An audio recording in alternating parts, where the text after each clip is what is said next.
네. 민사소송법 개관을 하기 앞서서 제가 그 사이에 잠깐 요 색깔 다시 좀 칠해봤습니다. 그래서 헌법, 형법, 민법, 행정기본법이라는 요 법률들은 실체적인 어떤 권리관계를 담고 있으니까 실체법으로 좀 봐야 될 것 같고요. 그 외에 헌법재판소법, 뭐 민사소송법, 행정소송법, 형사소송법은 절차법으로 속성을 가지고 있겠죠. 요 색깔 좀 넣었어야 되는데 제가 요 색깔을 좀 안 넣은 것 같아가지고 그리고 요런 것들, 요런 법률들은 실제 법제처에서 이 명칭 그대로 검색해 보시면 이 명칭 그대로의 법률이 뜹니다. 그러니까 다 재정법으로서의 역할을 가지고 있죠. 물론 헌법은 법률보다는 상위 규범이니까 좀 약간 재정법이라고 보긴 좀 어려운데 아무튼 이제 그래도 어쨌든 그 명칭 그 네 풀네임이 딱 맞는 떨어지는 것이 있으니까 이제 저거 좀 구별하기 위해서 제가 이런 색깔 좀 넣은 거라고 생각하시면 되고요. 예. 뭐 이것보다 이게 중요한 게 아니라 제가 하고 싶었던 얘기는 이런 것들이 있다. 근데 저희가 이제 헌법재판소법이라는 법이 있긴 하지만 실제 법률 그런 법률이 있긴 하지만 저희가 또 통상 헌법소송을 한다라는 표현도 많이 쓰고 있기 때문에 널리 쓰이고 있는 표현이기 때문에 공법소송은 주로 이제 헌법소송과 행정소송으로 구성되어 있다라고 이렇게 보시면 될 것 같고요. 형법도 따지고 보면 공법의 한 부류인데 이제는 이제 다 따로 오히려 형법은 따로 이제 커서 분가한 형식으로 좀 봐야 될 독자적인 형식으로 봐야 될 측면도 있습니다. 물론 사법은 아니니까 민법 같은 건 아니기 때문에 사법은 아닌데 크게 분류하면 공법의 한 종류의 형법이 있는 건데 좀 따로 봐야 되는 거죠. 이렇게 보시면 되고 어쨌든 진짜 지금 하고 싶었던 얘기는 민사헌법 개관인데요. 이제 문제는 얘기를 하다 보면 여러 가지 표현들이 난무합니다. 이게 좀 약간 이 법률에서 법학에서 어려운 거는 용어 사용이 굉장히 중요하잖아요. 어떨 때는 소라는 표현을 쓸 때도 있고 소송이라는 표현을 쓸 때도 있습니다. 재판이라는 거, 재판은 좀 방금 전에 저희가 재판 청구권을 보면서 좀 내용들을 봤잖아요. 또 그리고 판결을 본 경우도 있습니다. 예, 재판은 저희가 이미 한번 사법 제도랑 재판 청구권을 보면서 뭔가 재판의 속성에 대해서는 저희가 좀 봤습니다. 예, 판결은 그 결과인 거죠. 종국적으로 재판을 하다가 재판에서 그 심판자인 법관이 최종적으로 어떤 내린 어떤 그 공권적인 판단인 거잖아요. 네 말이 맞다 틀리다라고 판단하는 거, 그 이유를 달아서 하는 판결이 있는 어떤 거라고 보시면 되고요. 소송이나 재판의 특징은 일단 계속적인 어떤 일련의 절차를 의미하는데요. 절차를 의미하는데 재판은 좀 주제자의 입장에서 주제자를 하는 주제자 입장에서 좀 보는 측면이라고 보신다고 하면 소송은 이걸 적극적으로 제기하고 응소하고 이제 뭔가 이거를 끌고는 재판 청구권의 연장인 거죠. 이거를 끌고 가는 당사자 입장에서 주로 이런 소송이라는 표현을 쓰고 어, 있는 것 같습니다. 뭐 이거 소송이나 재판에 대해서 뭐 어디 정의가 내려진 어떤 것은 아니라 일반적으로 받아들여 주신다고 보면 되고요. 그럼 소송이랑 소가 또 어떻게 다르냐? 소라는 표현이 있는데 소는 어떤 그 다투는 하나의 어떤 그 사건 번호가 달려있는 그 하나의 덩어리가 있을 거 아닙니까? 원피고가 같은 원피고지만 소송도 또 여러 개 할 수도 있잖아요. 서로 송사가 엮여 있을 수도 있고. 아무튼 식별할 때 이 소송이 현재 진행 중인 이 소송이랑 다른 소송이랑 같은 거냐 어, 그런 거를 하는 식별의 하나의 단위라고 보시면 되거든요. 카운트하는 단위. 그래서 물론 이 소소송 재판 판결은 민사헌법도 자세히 배워보시면 좀 더 그나마 좀 감이 오실 텐데 일단은 이제 이런 표현들이 널리 사용되고 있는데 우리가 용어를 한번 그때그때 고민해 보시면서 보시면 될 것 같습니다. 일단은 넘어가고요. 어째 소송의 핵심은 예, 뭔가 다투는 사람이 있으니까 결국 그 끝에서 뭔가를 받기 위한 일련의 절차거든요. 절차라고 보시면 돼요. 이 한 덩어리가 하나의 소라고 보시면 되고 소장을 제출하면서 계속 증거도 내고 피고의 답변도 듣고 거꾸로 피고가 뭐로 다툴 수도 자기가 유리한 증거를 낼 수도 있잖아요. 진행되다가 마지막에 판결을 받는 그래서 나오는 종이도 받지 않습니까? 그 판사님이 생각하시는 어떤 그 당부라는 게 그냥 어떤 그 옳고 그른 원고가 청구하는 그 내용에 대해서 판단해 보니까 충분히 네 말이 맞다, 틀리다라고 하는 그걸 받기 위해서 이거 절차를 진행하지 않겠습니까? 예. 그래서 중요한 이 덩어리가 이 앞부분은 소장 다투고 싶은 내가 뭔가 요구하는 게 있을 거 아닙니까? 돈을 내놔라 아니면 그거 하지 말아라 아니면 이게 만약에 이게 민사소송법이니까 소장을 적어놨지만 형사소송이었으면 이게 공소장이었을 거거든요. 검사님이 공소장은 피고인 너 이거 잘못했지 않느냐라고 하는 것이 이제 그러니까 넌 유죄다라고 하는 것이 이 공소장의 주된 취지일 거 아닙니까? 다투고 싶은 어떤 내용들이 있겠죠. 그리고 이 소장에 대응하는 판사님의 판단이 야 내가 다 판단해 보니까 네 말이 맞다 틀리다 주문에서 맞다 틀리다를 정하 어쨌든 그러니까 미괄식인 거죠. 먼저 결론이 나오고 이유를 주저리 설명하게 된다. 미괄식이 아니라 두괄식이에요. 두괄식. 먼저 결론이 나온 다음에 설명하는 거니까 옳고 그른 거 다투는 거. 이게 이제 앞면과 뒷면 하나의 이 덩어리를 소라고 보시면 되고 이게 진행되는 과정 소송 이거를 결국 그 판단자 입장에서 재판을 받는 거라고 보시면 되는 거고요. 마지막으로는 판결을 받게 된다. 이렇게 보시면 될 것 같습니다. 소송의 핵심을 전달해 보면 이 한 덩어리가 소라는 단위로 이루어지고 있고요. 네가 진짜 원하는 것이 뭐냐라는 거겠죠. 돈을 내놔라. 왜 내놔야 되느냐? 너가 나한테 뭐 때렸으니까 아니면 돈을 빌려줬으니까 주장이 있겠죠. 그 주장을 뒷받칠 만한 증거가 있느냐? CCTV가 나오는지 처분 문서의 어떤 소비재차 관련된 돈 빌린 계약서가 나오든지 아니면 금원 이체가 되어 있는 금융거래 내역이 나오든지 이런 것들이 계속 이어지고 있겠죠. 한 번의 재판으로 뭐 예를 들면 가위바위보 해가지고 딱 한 번에 끝내는 것이 아니라 원고가 이렇게 주장을 하게 되면 주장하면서 어떤 증거도 내게 되면 피고는 그거에 대해서 또 반박을 할 것이고 서로 주거니 받고 하다가 판사님이 적당한 시기가 되면 자 이거 그거 가지고 판단을 하시겠죠. 그래서 원고 같은 경우는 주요 사실을 주장하겠죠. 이게 때려서 돈을 달라고 하는 건지 아니면 돈을 빌려줘서 돌려받아야 되는 건지 그거에 대해서 피고는 뭐라고 했습니까? 쿨하게 인정하면 뭐 더 이상 다툴 필요가 없겠죠. 아이고. 근데 보통 부인을 하겠죠. 야, 그렇지가 않다. 내가 널 때린 적이 없다고 하던지, 때렸다고 하더라도 너가 주장하는 그 손해액만큼은 말도 안 된다. 무슨 뭐 영수증 다 갖다 붙여가지고 믿을 만하지 못하다라고 할 수도 있고요. 돈을 빌려줬다고 하면 뭐 따로 야 그거는 다른 용도로 내가 돈을 받은 사실은 인정하는데 어떤 돈이 너가 나한테 일정 정도 금원이 들어오면 많은데 내가 빌린 게 아니라 이거는 오히려 다른 용도로 받은 거다. 가질 수 있지 않겠습니까? 그럼 각자의 자기한테 유리한 증거를 내겠죠. 뭐 증거에 대해서 예를 들면 내가 본 적이 있는 건지 본 적 없는 건지 다투면서 그거 이제 뭐 반대되는 나의 또 증거를 내면서 주거니 받거니 하는 것이 이제 어떤 소송의 어떤 진행 방향이라고 보시면 될 것 같아요. 그래서 이제 공격 방어라는 의미 자체가 재판 날짜에 맞춰서 나가게 되면 어떤 사실관계를 다툴 수도 있고요.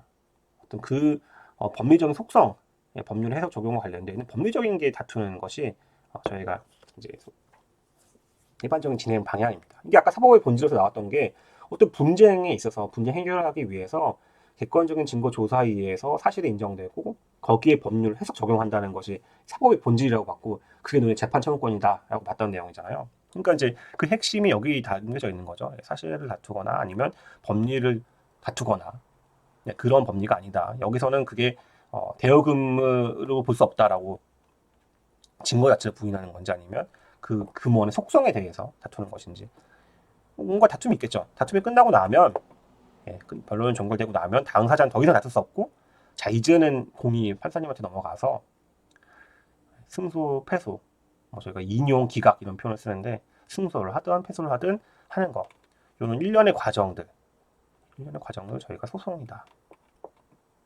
또는 재판이다 이렇게 보시면 될 것 같습니다. 이런 소송법에서 특히 이제 민사소송에서의 3대 천왕이 있습니다. 세 가지 굉장히 중요한 테마가 있는데요. 그 중에 3대 천왕이 제가 뭐 이거는 3대 천왕이 저희 개인적인 의견이니까요. 소의 이익 관련된 소송 요건 관련된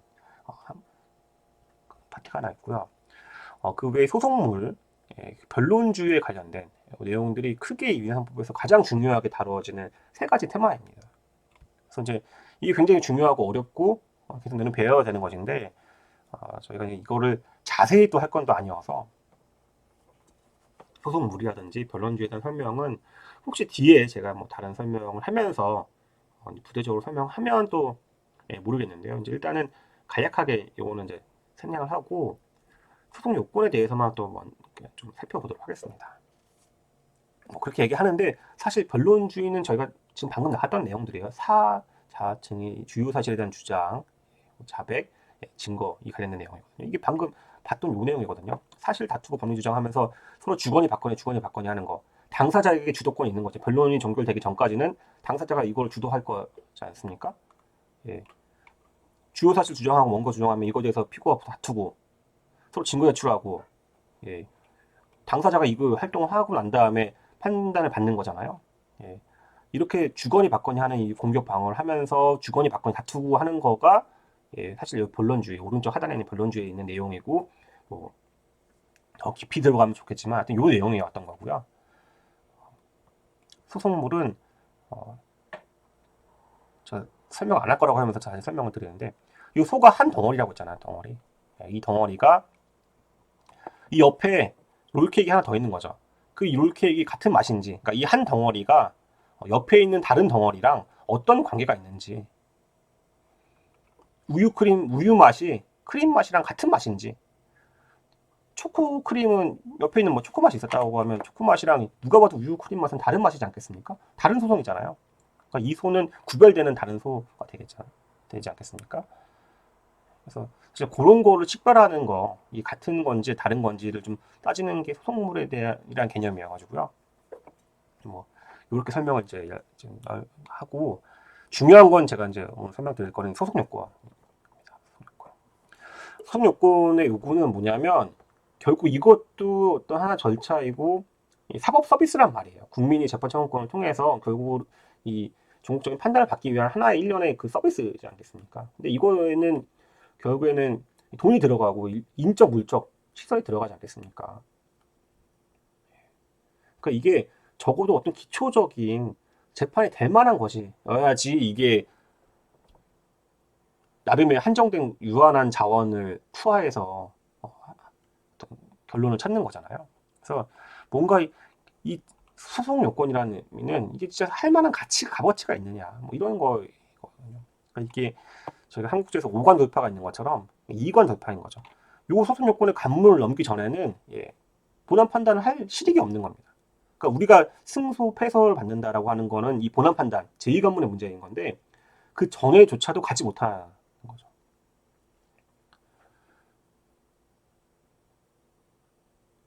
이게 1관문, 그러니까 이게 소송 요건의 얘기인데 굳이 이 사법 서비스를 이용할 실익이 있는가? 이게 소유의 이익이 있느냐 이 질문인데요. 굳이 지금 이게 나중에 가서 더 OX 해서 인용 뭐 기각해서 승소 패소를 다투는 2관문이 아니라 1관문은 애초에 이걸 지금 내가 재판할 그 뭐 어떤 소송을 할 만한 뭐 실익이 있는지 이 얘기거든요. 그래서 소송 요건이 결여되어 있으면 어쨌든 이 한 덩어리, 이 덩어리가 부적법해서 각각 판결을 받게 되고요. 1관문을 통과하고 난 다음에 원고의 말이 맞으면 인정될 것 같으면 승소 판결을 받거나 아니면 원고 말이 터무니없거나 증거가 없거나 법리적으로도 타당하지 않으면 패소 판결을 받게 되겠죠. 그래서 저희가 지금 소송 요건이라고 하면 1관문에 대한 1관문 사법 서비스를 굳이 이용할 실익이 있느냐를 다투는 것이 소송 요건을 요구하는 것이다. 그럼 이런 소송 요건의 종류에 뭐가 있느냐라고 보면 민사소송법에서 특히 이제 나와 있는 여러 가지 요건들이 좀 있는데요. 법원에 관한 소송 요건, 재판권 있느냐, 국제재판 관할권, 뭐 토지 관할, 사물 관할. 이게 만약에 미국인이 한국과는 진짜 아무 일도 관련 없는 미국 뉴욕주에서 벌어진 사건인데 한국과는 진짜 정말 관련성이 1도 없는 사건인데 굳이 서울에 있는 뭐 한국 법원에서 재판을 받을 필요가 있는 당사자도 이 분쟁의 어떤 내용과 전혀 관련이 없으면 이거를 한국에서 법원에서 이거를 할 실익이 없는 거잖아요. 마찬가지로 만약에 이게 어디 행정법원에 가야 될 사건인데 민사법원에 오면 민사법원에 그 접수되어 있는 사람은 좀 황당하지 않겠습니까? 이건 저기 주소지를 잘못 찾아왔다. 딴 데 가라. 그리고 이거는 처음 시작하는 사건이니까 예를 들면 1심에 왔어야 되는 1심으로 담당한 지방법원에 와야 되는데 바로 그냥 대법원에 찾아가가지고서 해달라고 하면 안 되지 않겠습니까? 이런 법원에 관련된 것들이 처음부터 뭔가 좀 이렇게 말도 안 되는 것 같으면 이제 다시 돌려보내는 거죠. 이거 다시 하시라고. 이런 소송 요건들이 있고요. 당사자에 관한 소송 요건들이 있는데 그 당사자가 정말 이 당사자 능력이 있는 것인지 저희가 이제 민법에서 가장 배우는 것이 처음 배우는 게 자연인, 뭐 법인, 사람은 누구인가 따지는 거잖아요. 근데 사람이 아닌 거, 예를 들면 동물이 원고가 돼서 청구할 수 있는지 어떤 실체가 있어야 되는 거거든요. 실제하고 있는 건지 당사자 능력이 있는 것인지. 하지만 여기서 더 중요한 거는 당사자 적격이라는 거거든요. 정말 그 관련되어 있는 분쟁의 당사자가 나와야 되는 건데 예를 들면 이제 그 제가 친구로서 제 친구의 사건을 제 이름으로 제기할 수 있는지 안 되지 않겠습니까? 만약에 아들, 뭐 딸에 관련된 거를 부모님이 대신한 일반적으로 안 된다고 봐야겠죠. 미성년자인 아들, 딸을 두고 있다라고 하더라도 미성년자 아들, 딸이 당사자가 되되 혼자 할 만한 행위 능력이 부족하니까 그거를 대리인으로서 부모가 도와줄 수 있어도 부모 스스로 이름을 넣을 수 있느냐? 다른 문제거든요. 근데 하지만 또 따지다 보면 부모가 당사자가 되는 경우도 있죠. 그 실질적 권리 관계는 보긴 봐야겠지만 겉보기에 일단 의문이 있을 거 아닙니까? 이거 너가 당사자 아닌 것 같은데 너 이거 관련이 없는 것 같은데 자기 관련성이 없는 것 같은데 너는 왜 하냐라고 했을 때 뭔가 합리적으로 이거 나랑 관련이 있습니다 라고 얘기할 만한 것들이 있어야 된다는 의미거든요. 그래서 당사자 적격 굉장히 중요한 요건이라고 볼 수 있을 것 같고요. 약간 성부성물 하나 이런 그 소 단위를 식별하는 단위의 내용이고 중요하다고 말씀드렸다는 내용이잖아요. 그래서 여기서 보면 소의 이익이라는 것이 있는데 사실 이 소의 이익에서 이 소송 요건 관련된 내용들이 다 파생돼서 나온 것이다라고 보시면 될 거거든요. 이게 권리보호 이익 또는 소의 이익이라는 표현이 있는데 어떤 실익이 있는지 이미 다 끝나고 분쟁이 종결되는 사건을 이제 와서 다투는 것이 과거에 어떤 이미 다 종료되어 있는 그 내용을 가지고 와서 다툴 만한 실익이 있는지 이미 다 끝나버린 거를 다툴 만한 실익이 있는지를 다투는 내용이거든요. 그 의미는 당사 적격에서도 마찬가지로 연결될 수 있겠죠. 야, 너가 이거 너랑 실익이 없는 것 같은데라는 거랑 비슷하잖아요. 그러니까 소위 이익이 가장 중요한 내용 드릴 거고요. 특별히 어떤 법에서 실제법에서 제소기간을 한정하고 있는 경우들이 있습니다. 그러니까 분쟁을 조기에 종결시키기 위해서 단기에 뭐 1년, 3년, 90일, 180일 한계를 더워서 야 다툴 것 같으면 빨리 다투고 아니면 빨리 덮고 넘어가자 이거 빨리 넘어가자라는 것들이 존재하거든요. 그런 경우에 있어서 누가 보더라도 시간을 넘겨서 왔다 기한을 넘기고 왔다고 하면 어차피 판단을 받을 실익이 없지 않겠습니까? 그래서 제소기간을 준수하는 거 결국에는 실익이 없는 거니까 이게 다 크게 어떤 재판 관할 건이 없든지 뭐 이런 당사 적격이든지 제소기간 준수하지 않은 모두 다 크게 보면은 실익이 없으니까 굳이 이거를 뭐 재판을 진행할 만한 실익이 없으니까 그런 거를 저희가 크게 봐서 소의 이익에서 다 이게 파생되어 나와 개념이라고 보시면 될 것 같아요. 이제 지금 이제 다 분각을 했으니까 각각의 영역에서 이 논점들이 나오고 있는 것인데 크게 봤을 때는 실익이 없다. 이거를 굳이 내가 어떤 종국적인 판단을 내릴 만한 실익이 없으면 그냥 더 이상 판단하지 않겠다. 이런 소송 요건이 구비되어지 못하는 경우에는 가가 판결을 받게 되는 것이죠. 그러니까 본안에 대한 판단을 받을 수 없다. 내 말이 맞냐 틀리냐를 따지기 전에 애초에 이거 자체를 내가 판단하지 않겠다. 그냥 이거는 이 소 자체가 부적합하기 때문에 소송 요건을 구비하지 못해서 각하시키겠다라는 결론으로 나오게 될 거. 이런 민사소송법에서 이런 관념들이 이런 논점들이 있을 거 아니에요. 그리고 뭐 관점들이 다른 이런 공법소송 영역에서도 다 준용이 되고 있습니다. 행정소송법 보시면 행정소송에 관해서 이 법에 특별한 규정이 없는 경우는 민사소송법 준용한다 되어 있잖아요. 헌법재판소법에서도 헌법재판소 심판 절차에 관하여는 특별한 규정이 있는 걸 제외하고는 민사소송에 관한 법령을 준용한다라고 되어 있습니다. 그러니까 봐서 결국에 민사소송법이 이런 소송에 관련되어 있는 어떤 절차법에서는 가장 기본이 되는 내용이라고 볼 수 있을 것 같습니다. 물론 이제 민사소송에서 이런 내용만 있는 것이 아니라 일련의 절차이기 때문에 어떤 송달은 어떻게 되는 것인지, 당사자가 불출석하는 경우는 어떻게 되는 건지, 증거를 신청하는 경우에는 어떻게 뭐 채택을 해야 되는 것인지, 어쨌든 최종적으로 판단하는 거는 법관이고 좀 뒤로 빠져 있긴 하지만, 당사자에게 기회를 줘서 변론주의 하에서 당사자에게 어떤 기회를 주긴 하지만, 그래도 적절하게 법관이, 판사님이 개입해야 될 순간들이 있을 거 아닙니까? 너무 이제 그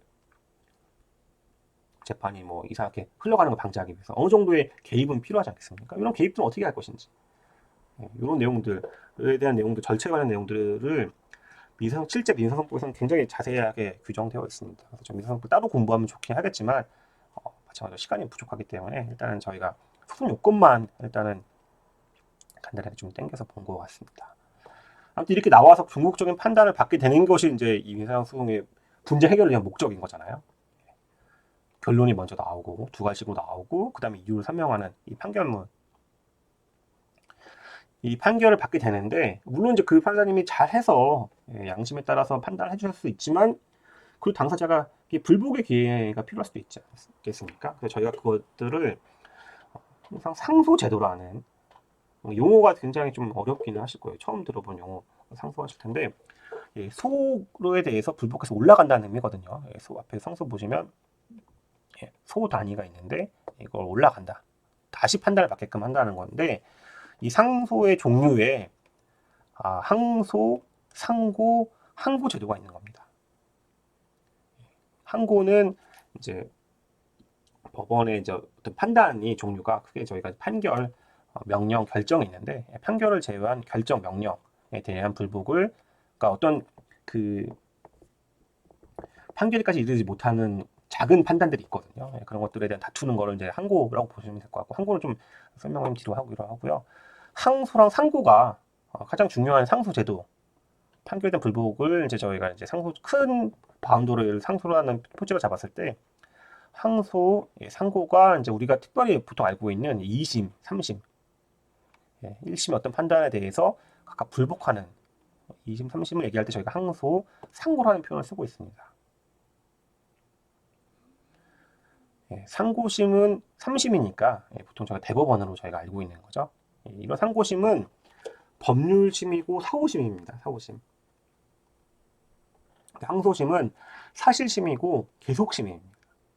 그러니까 이제 1심에서 진행되어 있는 이 어떤 사실심이라는 의미 자체는 뭐냐면, 저희가 아까 처음에 나왔던 재판의 본질이 분쟁을 전제했을 때 객관적 증거 조사에서 사실을 인정하고 그거에 의해서 법률의 해석 적용을 하겠다는 거잖아요. 그게 계속해서 이루어지고 있다는 거예요. 항소심에서도 가능하다. 1심에서 계속해서 이루어지고 있고, 사실 관계에 대한 거, 증거 조사를 할 수 있다는 의미거든요. 상고심은 무슨 의미냐면, 일단 항소심까지 한 걸 끝내고, 사실심을 끝내고 난 다음에 법률적으로 혹시 항소심까지 해서 이 판단이 법률적인 문제가, 그러니까 사실적인 관계를 새롭게 증거 조사를 하고 뭐 이런 것이 아니라, 그때까지 나와 있는 증거들을 포함해서 어느 정도 파악된 어떤 사실관계라든지 증거 조사 결과들을 기초로 해서 어떤 법률 해석 적용에 있어서의 문제는 없었는지를 다투는 것이 상고심이다. 대법원에서는 그런 의미라는 거죠. 사고심. 지금까지 한 결과들을 보고서 어떤 장부를 다투겠다라는 거, 의미를 가지고 있습니다. 그래서 신급제도, 결국에 신급제도는 이 판결된 불복제도에 대한 의미를 의미할 텐데, 천천히 그 의미를 좀 의미해 보시면, 신급제도는 사법에 의한 권리 보유에 관한 한정된 법발견 자원의 합리적 분배의 문제인 동시에, 재판의 적정과 신속이라는 서로 상반되는 두 가지 요청을 어떻게 조화시키느냐의 문제로 돌아가므로 원칙적으로 입법자의 형성의 자유이다. 그러므로 상고시 절차법에 관련돼서, 특례법에 관련돼서 비록 국민의 재판 정권을 일부 제약하는 측면이 없지 않아 있기는 하지만, 신급제도와 대법원의 기능에 비춰볼 때 대법원은 최고 법문성을 존중하면서, 정함에 있어 개발적 사건의 권리구제보다 법령 해석의 통일을 더 우위에 둔 규정으로서 그 합리성이 있다. 그러니까 상고심을 법률심, 사후심으로 규정했다고 하더라도 크게 문제는 없다라는 측면인 거죠. 사실 인정이나 형의 안정을 정권사항으로 하급심, 사실심과 법령의 해석 적용의 통일을 기하는 상고심, 그러니까 법률심 간의 재판 기능에 따라 사법자원을 적절히 분배하고 불필요한 상고 제기를 방지하며 하급심에 충실한 재판을 도모하는 동시에 소송 정지도 깨하기 위한 필요하고도 합리적인 제한이라 할 수 있다. 이렇게 나눠진 시스템이, 그래서 한정된 사업 제한을 효율적으로 분배하고 상고심 재판의 법률심 기능을 제고할 필요성, 1심과 2심에서의 사실 오인이나 양형부당 기회가 충분히 부여했다는 점을 감안할 때 이로 인해 당사자가 입게 되는 불이익과 이로써 달성하고자 하는 공익을 법의 형량함에 있어서는 현재 합리성을 거렸다고 볼 수 없다. 뭐 형의 양정이 나오니까 사실은 이게 그 민사소송에 관련된 내용은 아니고 형사소송에 관련된 내용들이 이제 포함되어 있는 거긴 하지만, 민사소송이나 형사소송이나 크게 대법원이 법률심이고 사후심인, 상부심으로서 대법원이 이런 법률 해석의 통일적 해석을 위해서 당사자의 어떤 권리 구제 기능보다도 이런 것들에 더 중점을 둬서 좀 뭔가 이 상고심에 다투는 범위를 상고심에서의 어떤 그 절차를 좀 제한하고 있다고 하더라도 문제가 없다는 내용이거든요. 그래서 이거는 비록 형사소송과 관련되어 있는 내용이긴 하지만 저희가 신급제도 크게 넓게 봐서 신급제도로 봐서 이해를 하더라도 크게 무리가 없는 내용이었습니다. 상고심은 원칙적으로 법률심이 이제 사후심으로 규정해서 상고심의 심판 대상, 항소심에서의 심판 대상이 되었던 사항이 한정하고 있다. 그러니까 새로운 증거를 제출할 수 없다는 거거든요. 그때 다투었던 내용만 가지고 다투겠다. 그래서 따라 상소 이유를 주장하거나 항소심의 직권으로 심판 대상으로 삼은 사항 이외의 사유는 항소심의 심판 대상이 아니었으므로 새로운 주장할 수 없고, 또 새로운 증거 조사도 가능하지 않다. 이를 다시 상고심에 대상하는 것은 상고심의 사고심 구조에 반한다. 이 법률심 사고심 구조에 따라 심판 대상이 되었던 법령 위반 사유를 다시 상고심에 주장할 수 없도록 상고를 제한으로서 하도록 이건 뒤에 건 중요하게 보실 건 아니고, 자, 이런 판례들 설명한 것들은 용어를 상고심, 법률심, 사후심 이런 개념들을 한번 이번 기회에 생각해 보시라고 해서 만들어 놓은 거니까 한번 좀 읽어보시면 될 것 같습니다. 이렇게 되고 나면 어떤 시익이 있느냐? 이렇게 대법원까지 가던 거 아니면 이제 항소를 제기하지 않음으로써 확정되어 있는 기간이, 상소 기간이 보통 정해져 있거든요. 그 기간이 도가에서 따로 불복 안 하거나 아니면 대법원까지 가서 최종적으로 확정되는 이 확정된 종국 판결을 받게 되면 이 확정된 종국 판결에 기해서 저희가 집행문이라는 문서를 하나 더 받습니다. 이게 있어야지 저희가 집행으로 나아갈 수 있는 거거든요. 당사자의 권리 구제에서 민사소송은 당부만 어쨌든 그 중권적인 판결을 받은 것이 되는 것이고, 그 판결 가지고 진짜 그 사람 계좌를 털어온다든지 또 부동산을 받아온다든지 집행까지 나아가기 위해서는 이 집행 과정이 따로 필요한 것이고요. 밑에 있는 가압류 가처분 같은 내용들은 내용을 보시면, 근데 이 간접 집행까지 기다리면, 왜냐면 소송까지 끝나고 났는데, 재판이 끝나고 왔는데도 지금 집행 과정이 또 있다는 거잖아요. 진짜 내 권리 구제를 종국적으로 받기 위해서라고 하면. 근데 이때까지 기다리기 위해서는 시간이 너무 오래 가지 않습니까? 그렇기 때문에 이거를 기다려서 가압류는 211조 보시면 민사집행법, 이를 하지 아니하면 판결을 집행할 수 없거나 판결을 집행하는 것이 매우 곤란한 염려가 있는 경우에는 미리 땡겨서 못 팔게, 저것도 이제 그걸 딱 냉각시켜가지고서는 그 상태를 고정시켜 버릴 필요가 있잖아요. 가처분도 마찬가지입니다. 같은 현상이나 가처분은 현상이 바뀌어요. 기다렸다가는 권리를 실행하지 못하거나 실행하는 것이 매우 곤란한 염려가 있는 경우에는 할 수 있다는 거니까, 보존의 필요성, 그러니까 집행이 나중에 기다렸다가는 1심, 2심, 3심 다 거치고 집행문을 받아서 뭔가 집행을 나아가려고 했을 때 이때 빈 껍데기가 되면 안 되기 때문에 사전에 이런 가압류, 가처분이 필요할 수 있다. 이거를 저희가 이제 민사 보존 절차라고 보는데요. 보존 절차.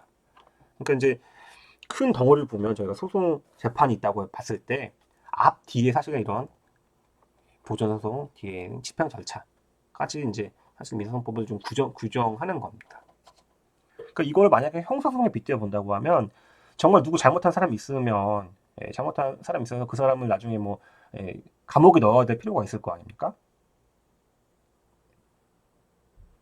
그러면 그 사람에 대한 수사 절차를 거친 다음에 공소 제기해서 그 어떤 감옥에 보내려고 하면 판결이 나와야 되지 않겠습니까? 판사님이 적어도 너 유죄라고 나와야 되고, 그리고 내가 판단해보니까 너는 벌금보다는 그냥 징역 3년으로 들어가 있어야겠다, 감옥에 들어가 있어야겠다는 판단이 나와야 되고, 그 판단이 1심, 2심, 3심 거치면서 확정이 돼야지만 들어가지 않겠습니까? 예. 그러니까 불구속 재판이 원칙인 거니까 일단은 안 들어가지 않겠습니까? 근데 그 전이라도 혹시 필요한 경우가 있다고 하면 물론 이런 가처분 감유랑 좀 다른 내용이긴 하지만 그래도 미리 땡겨서 먼저 넣는 경우들이 있죠. 그게 저희가 구속제도라는 거잖아요. 그래서 이제 민사소송과 형사소송이 뭐 다르긴 하지만 어떤 관념적으로 크게 뭐 크게 어떤 모티브는 비슷한 것 같습니다. 아무튼 이런 일련의 과정, 절차들에 대해서 배우는 것이 소송법이고 절차법인 것 같습니다. 시간이 어느 정도 됐기 때문에 마찬가지로 좀 쉬었다가 또 진행을 하도록 하겠습니다.